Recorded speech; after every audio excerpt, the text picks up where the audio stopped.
Para a gente falar um pouquinho sobre empresas, nesse fim de semana a gente teve um noticiário corporativo calmo, tá? Não saiu muita coisa, até devido ao feriado, né? Então as notícias foram de fato modestas e também porque as empresas estão em período de silêncio, né? O que isso significa? Quando está perto da divulgação dos seus resultados, as empresas não podem falar com muita gente, né? Então não pode falar com corretoras, com bancos, é o famoso período de silêncio. Às vezes até com jornalistas é um pouco difícil. Mas de modo geral vou trazer as notícias corporativas e depois vou falar um pouco dos resultados da semana que vem, tá? Antes de falar da notícia corporativa brasileira, um dado muito interessante. Está saindo o maior IPO em termos de demanda da história do mundo, tá? O maior IPO da empresa que se chama Ant Financial, que é o braço financeiro da Alibaba, ali da China, né? A varejista, a enorme varejista chinesa. O braço financeiro dela está fazendo IPO e olha esses dados, tá? É um IPO de mais ou menos 34,4 bilhões de dólares, um IPO enorme, né? Assim, num tamanho que se equivale hoje, se bobear, sei lá, uma Vale, talvez, não sei, tô fazendo uma conta aqui de cabeça, posso estar falando um pouquinho de besteira.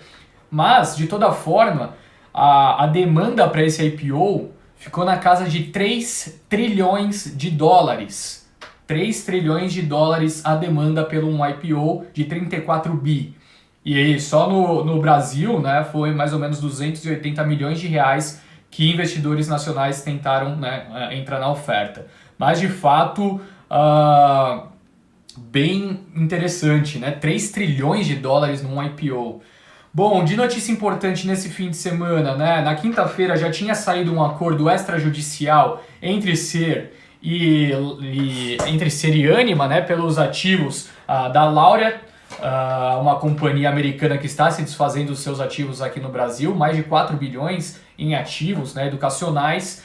E bom, o acordo extrajudicial extingue, né, os processos judiciais e arbitrais que estavam em cursos entre ambas as companhias e reconhece o direito da Ser em receber 180 milhões de reais como multa rescisória após a Laureate assinar acordo vinculante com a Anima, né, para a venda dos seus ativos do grupo norte-americano no Brasil. A Anima firmou o contrato de fato para a aquisição da Laureate por 4,4 bilhões de reais. Para ambas as empresas, meu ponto de vista é importante, tá? A Ser, que pelo menos conseguiu ficar com essa multa de 180 milhões prevista no contrato, e a Anima por conseguir ficar com os ativos super valiosos da Laureate, deve se desfazer de alguma coisa ou outra. Até vi agora há pouco que a FMU deve ser vendida por 500 milhões de reais. A FMU é um dos ativos que estão dentro, né, dos ativos da Laureate, para um fundo, né? Então, por conta até de questões do CAD, deve realizar algumas vendas, mas é importante observar que saiu de fato, até por isso a gente já vê um movimento favorável nos dois papéis, tá? Notícia legal também que saiu na sexta-feira, a própria Magazine Luiza, né, tem 5 bilhões de reais em estoques para a Black Friday, né? Então a gente viu algumas companhias vendendo mais de 1 bilhão, né, na Black Friday do ano passado, e tudo promete para que se repita esse movimento mais favorável, muito embora o auxílio emergencial esteja no fim, né, e promoções, essas empresas fizeram muitas promoções durante a pandemia para manter o ritmo de vendas, né? Então Black Friday deve ser forte, mas não deve ter uma diferença tão grande, né, dado o contexto, como a gente viu no ano passado, para os outros dias.